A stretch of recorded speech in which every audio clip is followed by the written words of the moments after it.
morning, and now the wind has started. I came out here to show you this pink tree. It's starting to finish up, but I wanted to get out here real quick. This video today is brought to you by JBS Farms soaps. And today's soap, since we're talking flowers, this is a dupe for Florissimo by Creed. And I can't get this fragrance anymore, so this is very limited edition. I did it in a yellow and white swirl in a rose loaf mold, and so, you know, it's got the cut edges and all the beautiful buds. I think whoever made this mold probably did use real rosebuds to make it, because they are so realistic.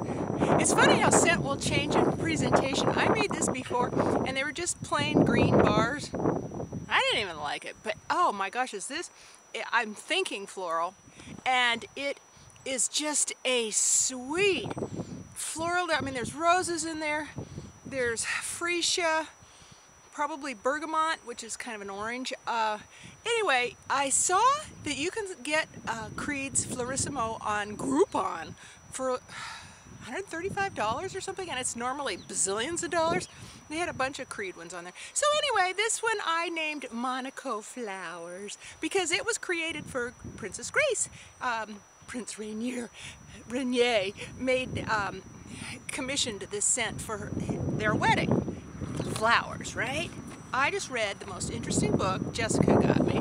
She got this at the library. She pays 50 cents for books at the library. And this is Flower Confidential. The Good, the Bad, and the Beautiful by Amy Stewart. And she talks about the commercial side of flowers, like where do they come from? It talks about how Stargazer lily was born. Lilies used to either face down, or I can't remember about the scent, but or the stems weren't much, and they needed to be packaged so that you can ship them. And this fellow went out into his field of lilies because he was a lily breeder, and here was this one facing straight up, and it had the pink stripes and the dots and the heavenly fragrance. And then it goes into all what happened afterwards. And the poor guy never made any money off it. And it's the most popular lily of ever.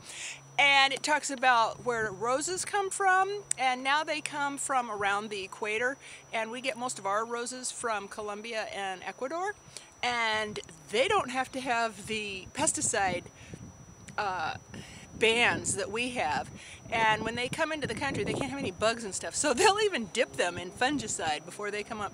So I don't really stick my nose in roses anymore that are store-bought, but it talks about how beautiful they are and how now they are certifying the farms, getting the workers better conditions. You know, they're not just handling all this pesticide stuff, they've got better than just little flimsy masks and things. And so when you pay more for it, you're also supporting ethical work practices. Most florists don't know where their flowers come from, and they go to most of our flowers come through Miami, and it's this huge warehouse, and it talks about the Holland Auction that's, you know, I kind of knew was there, it was very famous, and how fast the auction works and how it works. And what else? Roses, growers, selling them, and what's the last chapter? Just the epilogue.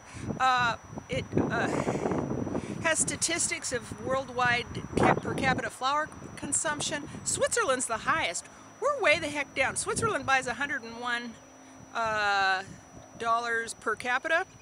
We spend $25 per capita, and this is all in dollars and euros. Well, the United States isn't a great big one, and a lot of ours will buy from grocery stores and not the upper end.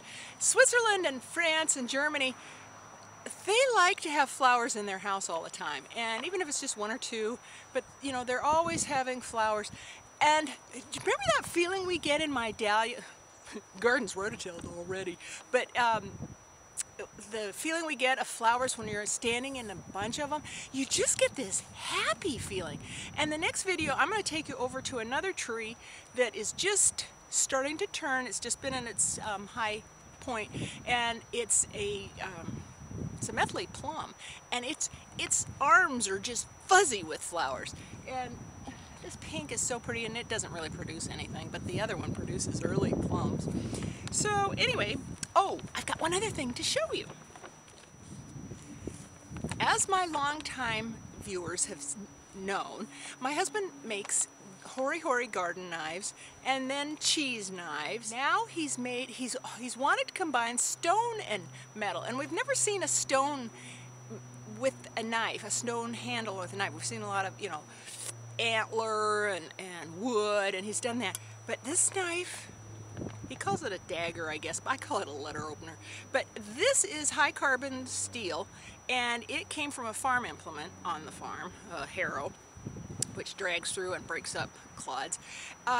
This, and I know my thing won't focus close up, but this is jade and this is basalt. And then I think this is brass that he's done in between the fiber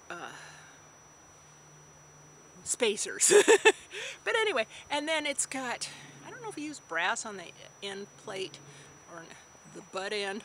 There's a name for that, and I always laugh when he says that. But anyway, he made this whole thing himself. He designed the little groove in the center just for looks, and I just ripped my Sephora bag with it, so I know it's sharp. But anyway, it's like a piece of jewelry. Oh, here comes the sun. Let's see if I can show it to you that way. If you see the green has like cracks and things through it. Not cracks that are, you know, you can feel, but just in the design of the stone. It's spring and the birds are singing. And I'm hoping to give some of this nice weather to you folks in the East Coast. So, that's John's knife.